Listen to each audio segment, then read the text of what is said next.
The world looks different at 3 o'clock a.m. The shadows are longer, the hallways are emptier, and the things that go bump in the night finally have the space to move. My thumb is hovering over the send button, but the message is already there. I haven't even finished typing the word help before the blue bubble pops up. I'm already in the hallway. The message reads. It came from my own number, sent from the phone currently gripped in my trembling hand. I can hear the floorboards groaning outside my bedroom door. Each creak is heavy, rhythmic, and impossibly slow, like something dragging a dead weight behind it. My breath is coming in shallow, jagged itches that hurt my chest. I need to scream, but my throat feels like it's been packed with dry, cold sand. I look down at my screen, and another message appears, sent just now. Don't look at the doorknob, it says, and the brass handle begins to turn. It started 3 days ago, back when my life was still defined by mundane annoyances and a broken microwave. Everything felt heavy and gray. I work from home, buried in spreadsheets that never seem to end. The silence of my apartment is usually my only companion. I remember pouring a cup of coffee that Tuesday morning. The liquid was steaming, but when I took a sip, it was ice cold. I checked the clock on the wall. It was ticking backward, the second hand twitching with a frantic, rhythmic mechanical clicking. The digital display on the stove read 88 to 88. It flickered once, then settled on a temperature of minus 459 degrees. I tried to ignore it, chalking it up to a power surge or a dying battery. I reached for my phone on the nightstand. There was a smudge on the screen that wouldn't wipe away. It looked like a tiny, translucent fingerprint on the inside of the glass. I shrugged it off and went to the bathroom to splash some water on my face. The mirror felt strangely warm to the touch. As I dried my eyes, I heard a soft, wet thud. It sounded like a piece of raw meat hitting the floorboards. I looked down, but the floor was empty. Only the shadow of my own legs remained, stretching longer than they should. My phone vibrated on the counter, a sharp buzz that made me jump. It was a text from my mother. "Did you get the package?" she asked. I hadn't spoken to my mother in 4 years. She died in 2020. I stared at the screen, my heart hammering against my ribs. I hadn't even unlocked the device yet. Suddenly, the sync began to whistle. A high-pitched, human-like note that rose until my ears started to bleed. I grabbed the phone and ran back to the bedroom. I just wanted everything to be normal again. I sat on the edge of my bed, clutching the cold glass of my phone. My fingers were shaking so hard I almost dropped it. The screen lit up again, a notification from my boss. "Where are the reports, David?" The text read. I started typing a frantic apology. Before I could finish the first word, the phone vibrated in my palm. "Don't lie to him, David," my own number texted me. "You haven't even opened the Excel file yet." I dropped the phone on the duvet as if it had turned into a glowing coal.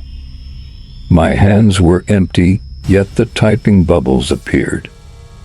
The reflection in the darkened TV across the room shifted. My silhouette stayed still, but the reflections had tilted 180 degrees. I lunged for the phone to shut it off. The power button wouldn't depress. It felt like solid, unyielding bone. "I like it when you touch me," a new message flashed. It was sent from my number, appearing in the blue bubble. I threw the device across the room. It hit the wall with a sickening, wet crunch instead of a plastic crack. I looked at the wall where it landed. The phone wasn't there, but a dark, rectangular bruise was forming on the drywall. A low, guttural hum began to vibrate through the floorboards.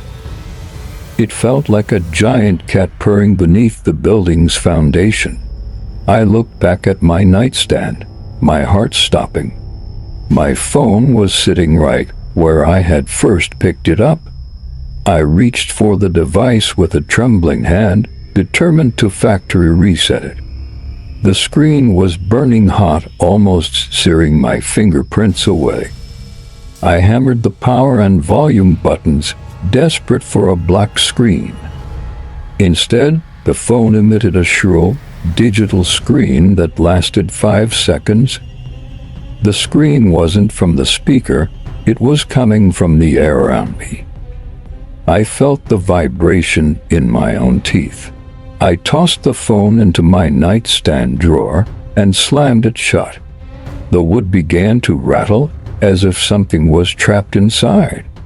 "Let me out, David," a text notification chimed. My phone was silenced, yet the sound was deafeningly clear. I looked at the drawer handle, which was now leaking a thick, black oil. The oil smelled like ozone and old, wet copper. I ran to my front door, grabbing the handle to flee. It wouldn't budge, feeling like it had been welded to the frame. I looked through the peephole to call for help from the hallway. There was no hallway, only a vast, flickering static of white noise. The walls of my apartment began to pulse a slow, organic rhythm. It felt like I was standing inside a massive, dying lung. I pulled out my backup laptop from the desk, hoping for a signal. The screen flickered to life, showing only my own face. The webcam wasn't on, but the image was me crying in the chair. In the video, a hand reached from my nightstand drawer. The hand in the video was gray, elongated, and had too many joints. It slowly gripped the edge of my bed. I slammed the laptop shut, but the image of that gray hand remained burned into my retinas like a flashbulb.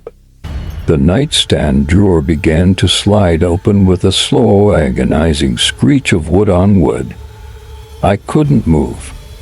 My phone was sitting right on top of the velvet lining, its screen glowing with a blinding, sterile white light. A notification chimed, the sound echoing off the walls like a physical blow to my ears. I looked down. "Don't look behind you, David," the message said, sent from my own number. I felt a cold draft. I looked anyway, my neck snapping with a series of wet, popping sounds that weren't entirely my own bones. The air behind me was shimmering, like heat rising off a desert road. The molecules were rearranging into a face. It was my face, but the eyes were shifted 2 inches too low. It was smiling with 42 perfectly square teeth. I turned back to the phone, my fingers flying across the glass. I tried to dial 911, but the keypad changed. Instead of numbers, the buttons were labeled with the names of everyone I had ever loved and lost. I pressed my mother's name, and the phone emitted a wet, gurgling sound. It sounded like someone drowning in honey. "She can't hear you over the dirt," the phone texted me. I dropped it, and it bounced like a rubber ball. The walls began to bleed a translucent, yellow fluid. It smelled like old hospital corridors and spoiled, unpasteurized milk. I realized then that the messages weren't coming from a ghost. They were coming from the room itself. The yellow fluid on the walls began to form letters, dripping into jagged handwritten sentences that mirrored my private thoughts. "You still feel guilty about the dog?" the wall read. My heart plummeted into my stomach like a lead weight. I had never told a soul about the accident 10 years ago. It was a secret buried under layers of shame. The phone on the floor chimed again, the sound now mimicking my own voice. "It wasn't an accident, David." I scrambled back into the corner of the room, my hands clawing at the drywall. It felt soft, like ripening fruit. "Stop it, just stop it." I screamed, but the sound was swallowed by the house. It felt like I was shouting underwater. The reflection in my dead TV screen wasn't me anymore. It was a version of me with no skin. The muscles and tendons shifted as it mimicked my every movement. It reached out toward the glass, leaving the smear. My phone vibrated against my leg, even though I had thrown it across the room. I felt it inside my pocket. I reached in and pulled out a handful of wet, gray hair. The phone was gone, replaced by a tangled mass. "I know what you did in the basement last summer," the hair whispered. It sounded like dry leaves skittering on pavement. I didn't have a basement in this apartment, but suddenly a hatch appeared. It was carved directly into the hardwood floor. The wood around the hatch was pulsing with a heartbeat. I could feel the thud through the soles of my feet. "Go down, David." The wall dripped in thick black ink. "Everyone is waiting for you to apologize." I backed away from the pulsing hatch, but the walls were closing in, the drywall becoming soft and fleshy. I scrambled toward the window, desperate for a glimpse of the street, but the glass was painted black from the outside. I hammered on the pane, but it didn't sound like glass. It sounded like hitting a drum made of human skin. The lights flickered once and died, plunging the room into a thick, oily darkness that felt heavy against my lungs. I reached for the light switch, but the plastic had turned into a wet, blinking eye that watched me in the dark. "There is no one outside, David," a text notification whispered from the floor, though the screen remained pitch black. I fumbled for the door handle again, but my hand passed right through the wood as if it were made of smoke. The silence was absolute, a ringing void that made my own heartbeat sound like a rhythmic, booming construction hammer. I tried to scream for my neighbor, Marcus, but I realized I couldn't remember what another human being looked like. The memory of the world outside was dissolving, replaced by the smell of ozone and the sound of wet, rhythmic breathing. "You're the only one left in the script," the phone texted, the light from the screen now a sickly, pulsating violet. I was no longer in my apartment. I was in a box of meat and static, drifting in a sea of nothingness. I looked down at my hands, but they weren't hands anymore. They were two identical, glowing screens. The skin had been replaced by Gorilla Glass, and my pulse was a rhythmic flickering of blue light.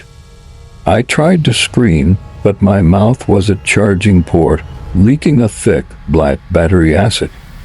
"Check the sent folder." A voice vibrated from my own chest, sounding like a digital distortion. I reached into my own ribcage, my fingers sliding through the screen of my torso like water. I pulled out a handful of SIM cards, each one etched with a different year of my life. I realized then that David wasn't a person. He was a series of saved data points. The room began to fold inward like a closing flip phone, the ceiling meeting the floor with a mechanical snap. I wasn't the one being texted. I was the one being typed. The world around me is a series of low-resolution pixels now fraying at the edges into a digital void. I am sitting on the nightstand, watching the man in the bed wake up with a start. He reaches for me, his thumb smudged with a translucent fingerprint that I recognize as my own. I vibrate in his hand, a sharp, buzzing sensation that feels like 1,000 needles under my skin. "Who is this?" He types, his breath smelling of stale coffee and fear. I don't have to think, the words appear on his screen before his fingers even move. "I'm already in the hallway," I reply, and I feel the floorboards outside groan in anticipation. He drops me, but I don't hit the floor. I simply reappear on the nightstand, glowing with a sterile light. The cycle is beginning again, a loop of static and skin that never reaches the end of the file. Don't check your notifications tonight. You might find that you've already replied to yourself. It's one thing to have your privacy invaded. It's another to have your space occupied. Our next story takes us to a warehouse where the extra staff isn't on the payroll. The speedometer is pinned at 90. My knuckles are white bone against the steering wheel as I scream at the empty air. If I tap the brakes, I die. If I look in the rearview mirror again, I might lose my mind before the crash does the job. Something is breathing against the back of my neck. It's a wet, heavy sound that shouldn't exist in a car with only 2 seats. The scent of copper and old basement fills the cabin. I can see a pale, elongated finger inching over the edge of my headrest. My headlights are cutting through a fog that feels like static. I'm not driving home anymore. I'm just trying to stay ahead of the reach. It started as a normal Tuesday. I left the office at 6 p.m., my briefcase tossed onto the passenger side of the Scion. The sun was a bruised purple over the interstate. I remember thinking about what to pick up for dinner, maybe some Thai food. Every light I hit was green. It felt like the city was opening up just for me, pulling me deeper into the suburbs. I reached for my coffee in the center console. The liquid inside was bubbling, despite being iced and 2 hours old. Something felt heavy in the back. Not a weight on the chassis, but a sudden, thick density in the air behind my ears. My Scion is a strict 2-seater. There is no back bench, only a small plastic parcel shelf where I keep my gin bag. I glanced at the dashboard clock. It was displaying the temperature as 112 degrees, but the air coming from the vents was freezing. The radio started to scan on its own. It stopped on a station playing a recording of a man counting backward from 100. I checked my side mirror to merge. My own reflection was missing its eyes, just smooth, tan skin where the sockets should be. The car felt smaller. The roof seemed to be inching lower, the fabric of the ceiling buzzing with the sound of 1,000 flies. I hit a pothole, but the car didn't bounce. It stayed glued to the asphalt, heavy as a lead coffin. The interior light flickered on for a fraction of a second. The parcel shelf behind me wasn't empty anymore.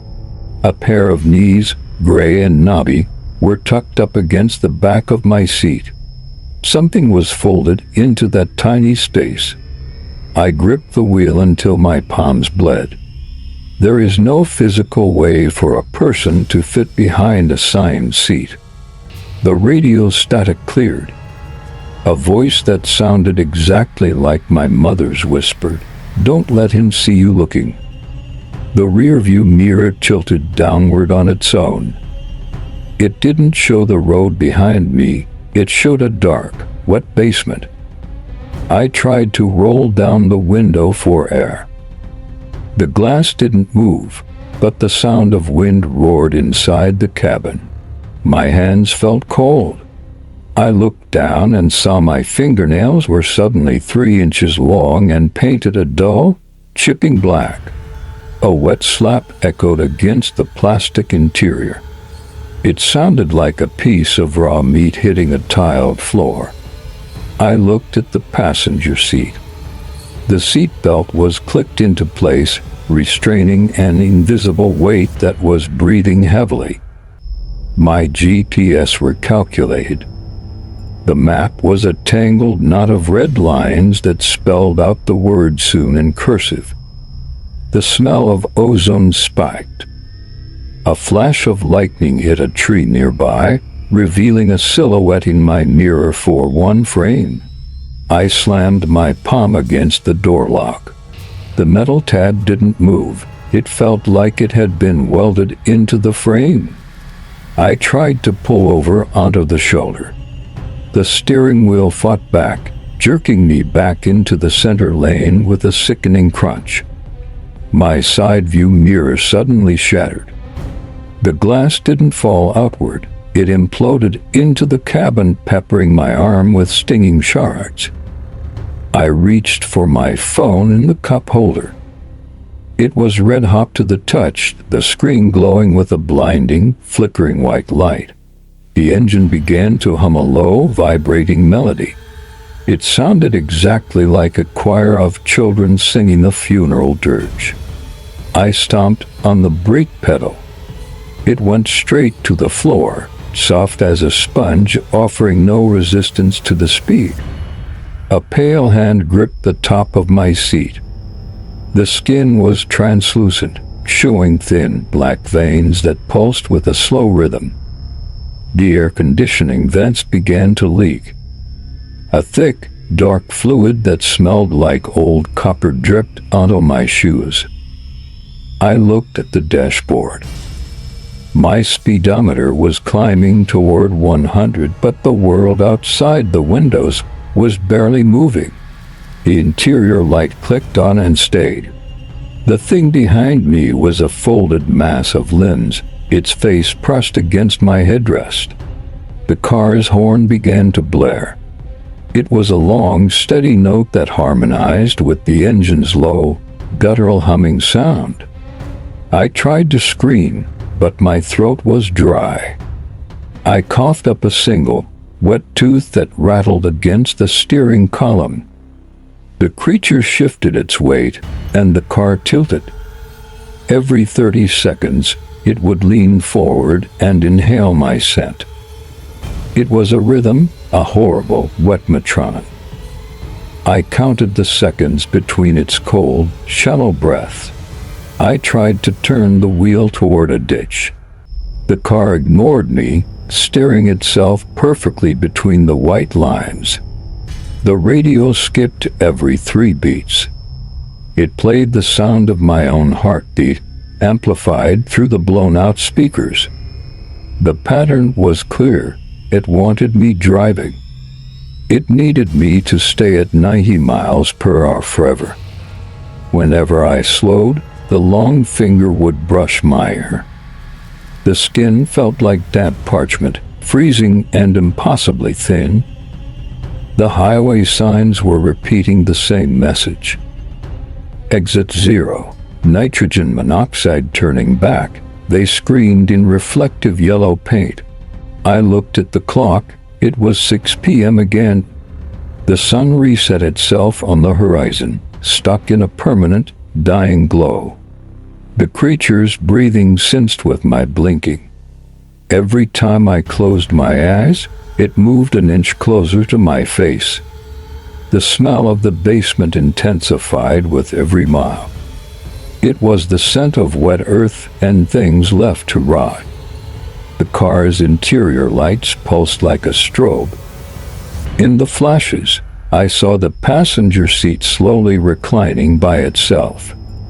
I realized I wasn't shifting gears anymore. My left leg was gone, replaced by a smooth, gray column of bone.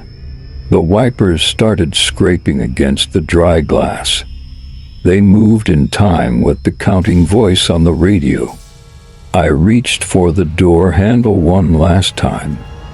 It had dissolved into the plastic, leaving only a smooth, featureless surface.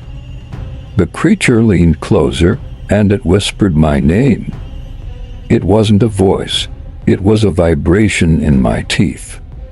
It told me about the dog I had. The one I never told anyone about 3 years ago. You left it in the ditch, the voice rasped. The sound was like dry leaves skittering on a grave. I felt a sharp, stinging pain in my ribs. It felt like a small, cold hand was reaching inside. The radio cut to a recording of my bedroom. I could hear myself sleeping, breathing softly, completely and utterly unaware. Then came the sound of a window breaking. The recording played my own muffled scream from 3 nights ago. I looked at the dashboard and saw my mail. Envelopes addressed to me were bleeding through the plastic dashboard. The creature's breath smelled like my childhood home. Specifically, the attic where I used to hide from my father. "We've been in the back the whole time," it hissed. Its fingers were now laced through my own hair. The car's upholstery began to turn into skin. It was warm, porous, and covered in the same freckles as my arms. I tried to let go of the steering wheel. My palms were fused to the leather, becoming part of the machine. The creature's face reflected in the windshield. It had my eyes, but they were upside down and weeping oil. I remembered the secret I kept from my wife. The creature whispered the exact amount of money I had stolen. The car began to moan a deep, human sound. It was the sound of a man begging for his life.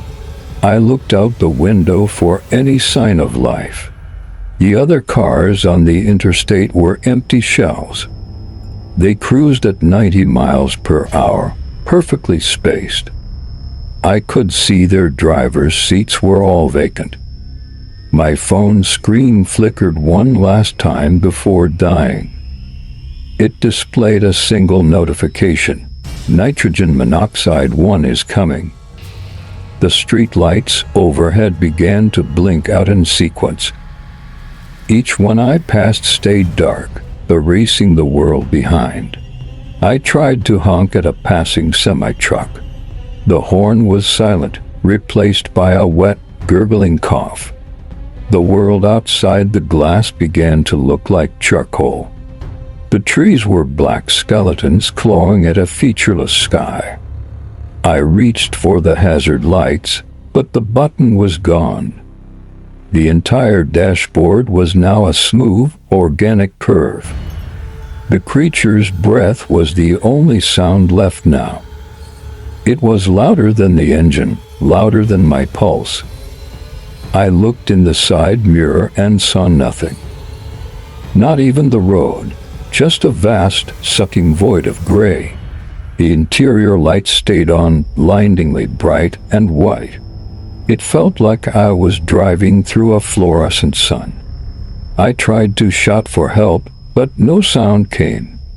My mouth was filled with thick, dry tufts of gray hair. The car was a sealed tomb of plastic and bone. There was no outside anymore, only the two of us. The car began to heave like a dying lung. I looked down at the passenger seat, and the leather split wide. It wasn't foam or springs inside the upholstery. It was a tangled, wet knot of human umbilical cords. They were pulsing in time with the engine's heavy thrum. Each cord was connected to a small, twitching heart. The creature behind me leaned over my shoulder. Its face wasn't a face at all, but a mirror. I saw myself in its skin, but I was decaying. My eyes were filled with the same black fluid leaking from the vents. Then, the creature's jaw unhinged with a wet, sickening pop. It began to vomit a thick, gray slurry onto the dashboard.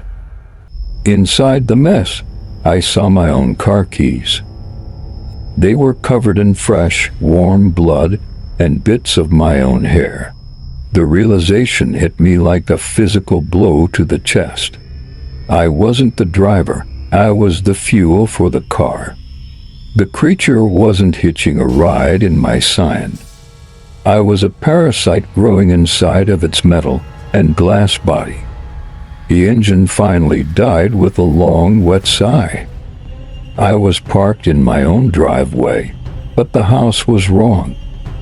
The windows were empty sockets, staring back at me. The front door was a jagged, toothy mouth carved into the wood. I looked down at my hands on the wheel. They weren't hands anymore, but pale, thin stalks of nerve endings. The creature in the back didn't leave the car. It simply melted into the seat, becoming the fabric once again. The door finally clicked open with a soft, inviting chime. I stepped out, but my feet didn't hit the pavement. The ground was soft, warm, and covered in a fine layer of hair. The entire cul-de-sac was breathing in slow, heavy gulps. I looked back at my two-door coupe in the driveway. It was watching me with its headlights, blinking in a rhythmic pattern. A neighbor waved from across the street, but his arm was a long gray tentacle that didn't stop growing. I realized then that the car hadn't brought me home. It had just moved me into the next available chamber, somewhere in the distance. A key turned in a lock. I felt the ignition spark inside my own hollow, metal chest. Sometimes the ghost is in the machine and sometimes it's under the floorboards. Our final story features a night shift worker who realized the knocking wasn't coming from the door. The hammer is heavy in my hand, but my pulse is heavier. I'm staring at the hairline crack in the concrete, praying for silence. Then it happens. A wet, rhythmic thud from beneath the slab. Something is down there, and it's finally breaking through the floor. I back away, my heels catching on the cold stairs. The basement light flickers, casting a shadow that doesn't move when I do. The knocking isn't just a sound, it's a vibration in my teeth. It sounds like knuckles, but the rhythm is too fast for a human. "Stop it," I whisper, but the house breathes back. The sound changes from a knock to a frantic, desperate scratching. I moved into this place 3 months ago because the rent was low and the neighborhood was quiet. Too quiet, maybe. The previous owner left everything behind, even the half-eaten boxes of cereal. It felt like they stepped out for a second and never came back. My cat, Barnaby, won't even cross the threshold of the kitchen anymore. He just sits in the hallway, staring at the basement door. The weirdest part is the clock in the hallway. It's an old analog thing, but it has 13 numbers on the face. I didn't notice the 13th hour until I saw the second hand skip right over it. It's a detail I keep forgetting to mention. Thunk, a single heavy strike vibrates through the floorboards. I spill my coffee, the dark liquid forming a perfect, jagged circle. I tried to call the landlord about the structural integrity of the foundation. He hung up the moment I mentioned the noise. I spend my nights in the living room now with every light turned on. Shadows feel heavier here, like they have actual physical mass. The drywall in the corner of my eye seems to ripple when I'm not looking directly at it. It's just fatigue, I tell myself. I looked in the mirror this morning and for a split second, My reflection was still blinking while my eyes were open. I couldn't ignore the basement any longer because the smell started a cloying, metallic scent like old pennies and stagnant rainwater. I gripped the flashlight, the beam cutting through the thick dust of the cellar air. The concrete floor looked solid, yet the noise persisted. Rich. It sounded like a giant insect sharpening its mandibles against the foundation. I knelt down, pressing my ear to the cold stone. I didn't hear a heart beating, but I heard a low, rhythmic humming.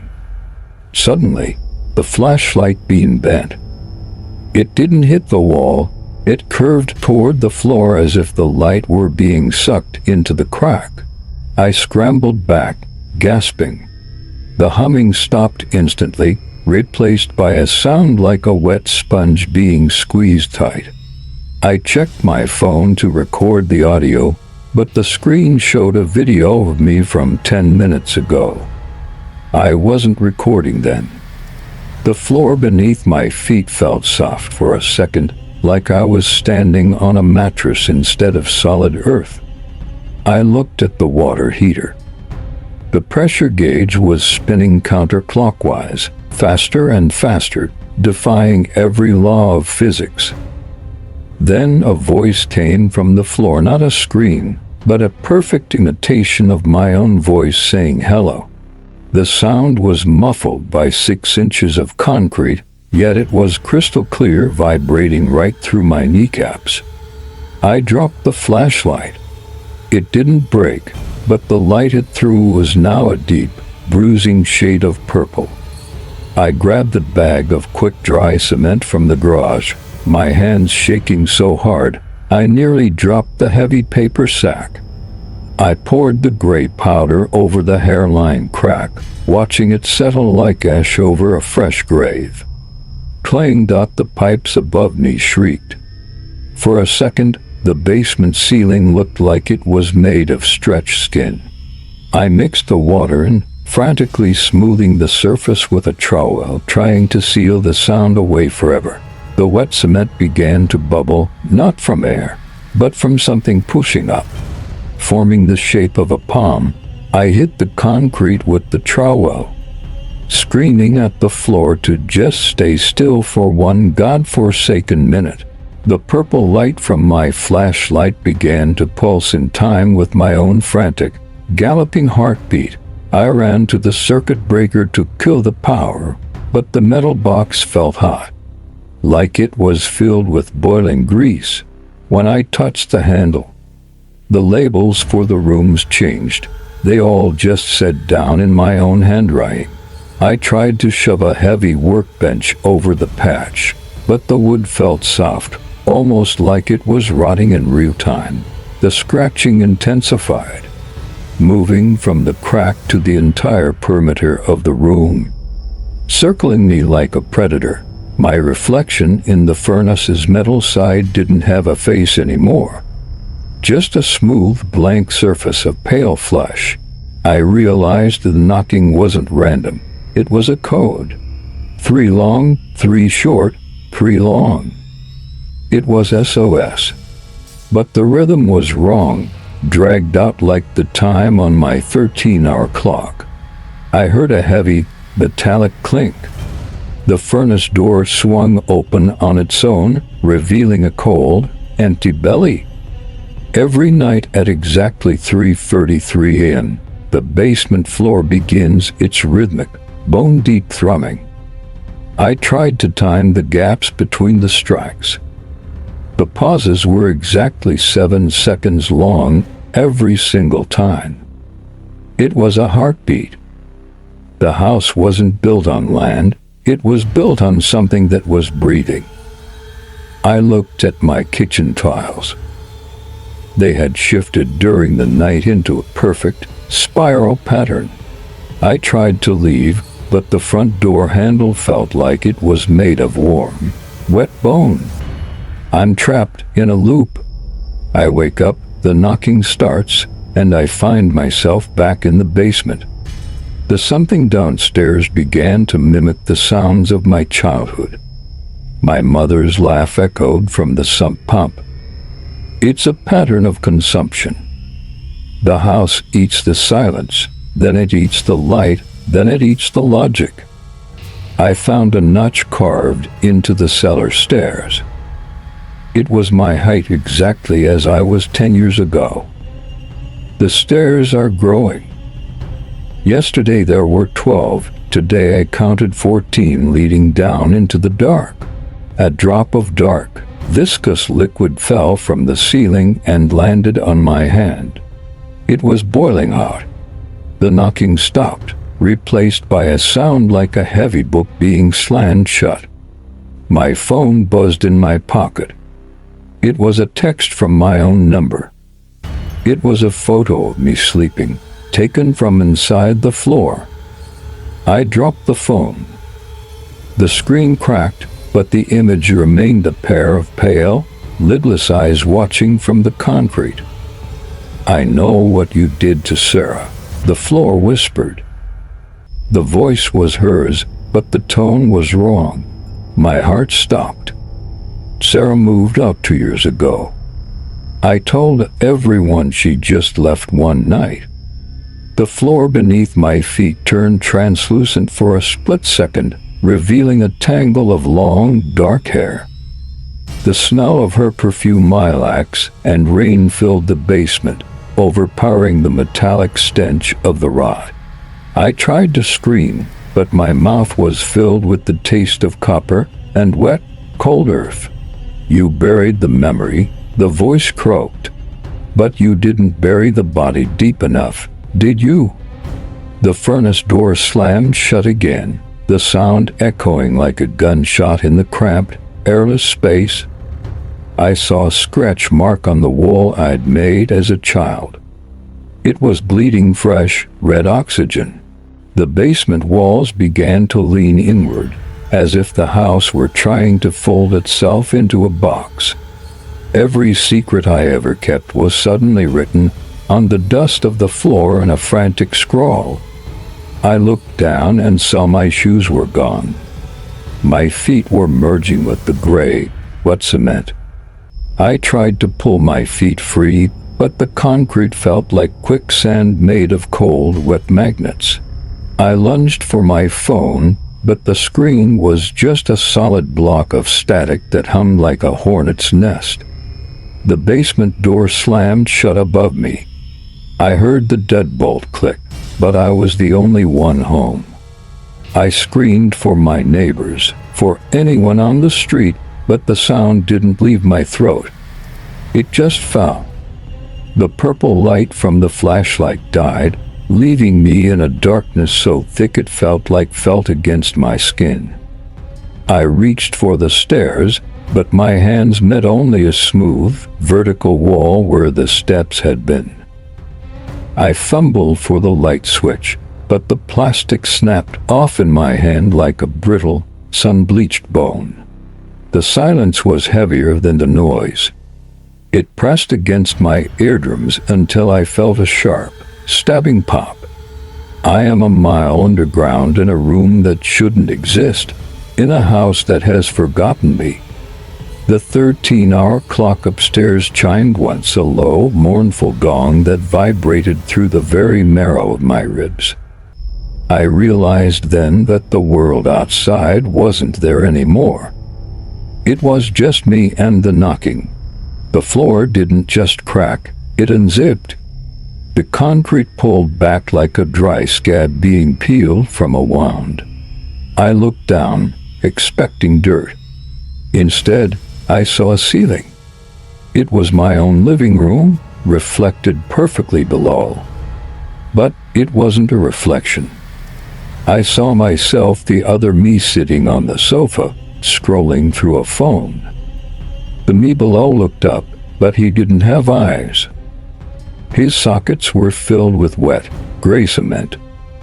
He reached up and knocked on his own ceiling. The sound vibrated directly under my bare, trapped feet. I wasn't the one living in the house. I was the thing trapped under his floorboards all along. The Sarah I remembered wasn't a girl. She was a structural pillar holding up this nightmare. Every memory of the outside was just a hallucination fed to me by the rhythmic thumping of his heart. I am the noise. I am the scratching.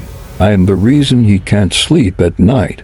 The floor began to knit itself back together, sealing me into the dark, suffocating gap between his world and mine.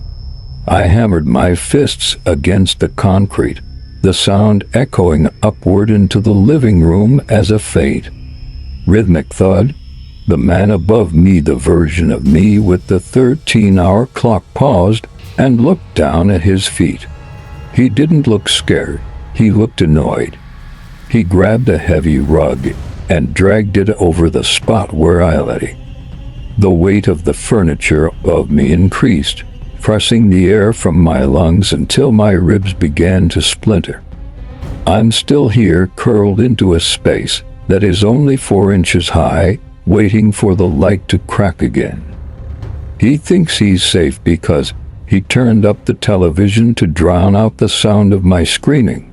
But the crack is growing. I can feel the vibration of his footsteps through the ceiling of my tomb. Next time he kneels down to check the foundation, I won't just knock on the floor.